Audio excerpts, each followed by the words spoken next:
Здравствуйте, дорогие друзья! Я Костюрин Сергей.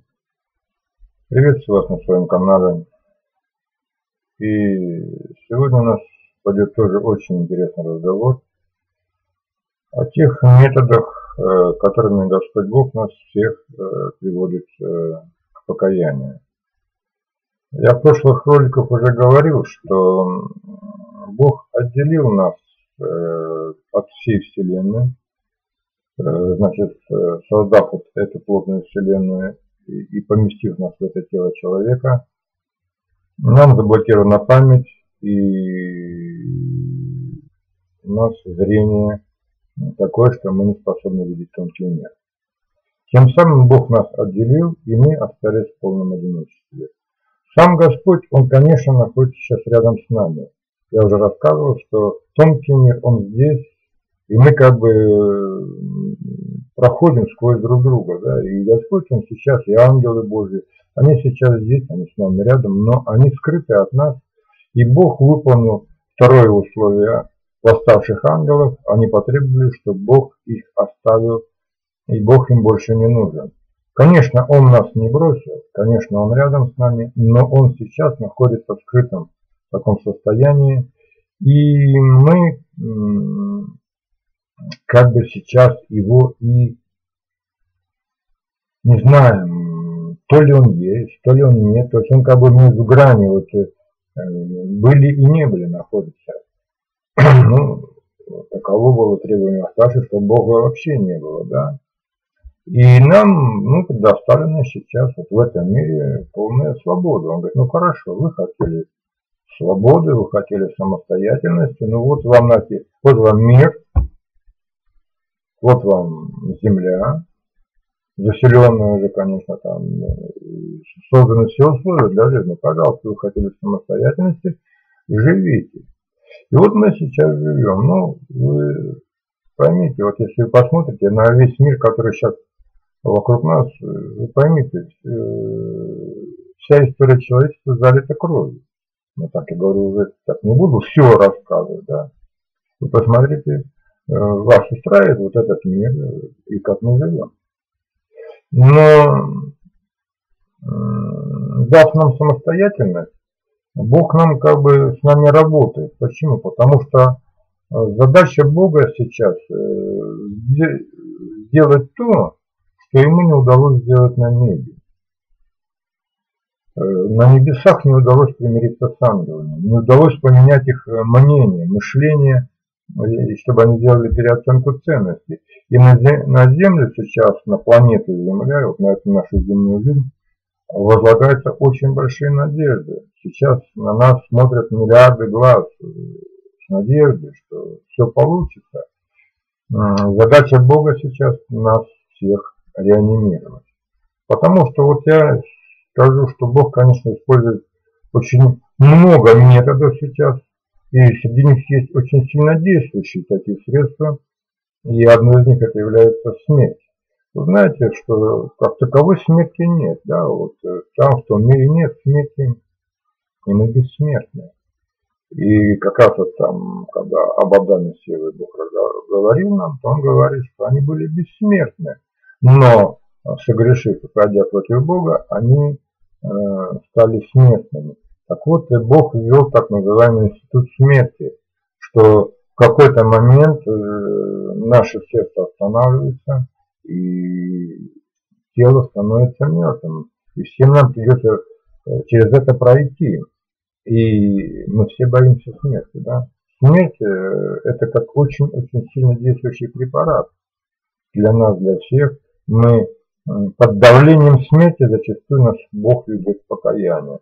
Ну, простейший, например, пример. Да, вот вы там, у вас все было вроде хорошо, нормально, пошли там что-то в боку заколол, вы пошли в больничку, там, пришли в больницу, и вам объявляют, что у вас там 4-я стадия рака, да, неоперабельно, надежд нет. Вот это то, как Бог работает с нами. Да, Он говорит, ну вот хорошо, вот я создаю тебе обстоятельства, что ты будешь делать?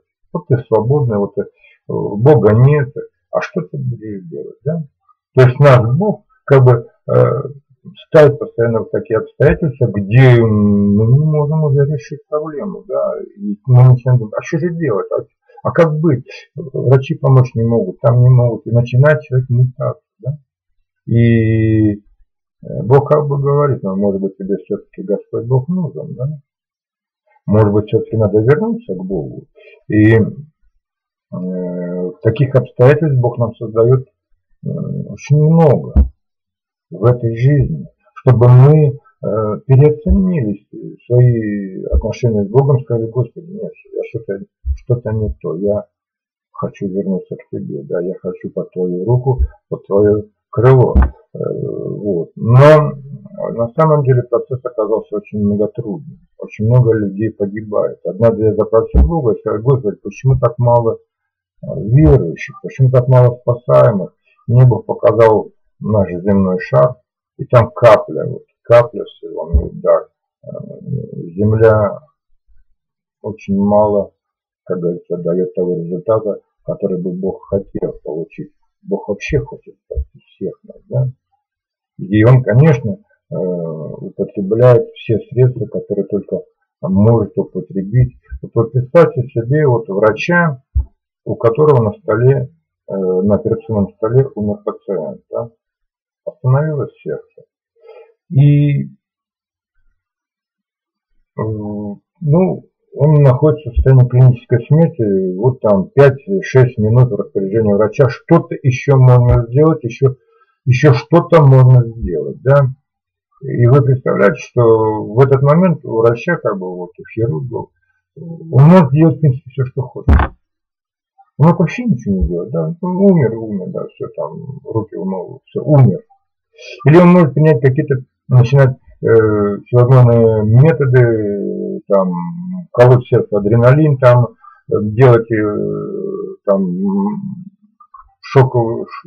электрошок на сердце, там, и, то есть применить все средства, чтобы как-то вернуть к жизни, да, больного. Вплоть до того, что просто крайняя мера берет скальпель, значит, вскрывает ему грудную клетку, берет сердце в руки и начинает делать прямой массаж сердца, да, то есть вот сейчас, на данный момент, вот Иисус находится именно в положении вот этого врача-хирурга. Вот сейчас Он, потому что мы мертвые духовно. Есть еще одно сердце, да, вот нам Бог дал вот это физическое сердце, но есть духовное сердце. Конечно, у ангелов нет такого сердца, как вот у нас, вот видите, вот этого мешочка, который вот работает и качает кровь.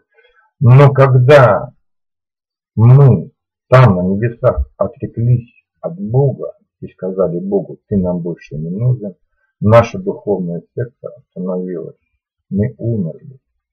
И об этом и Библия говорит прямо, что вы мертвые.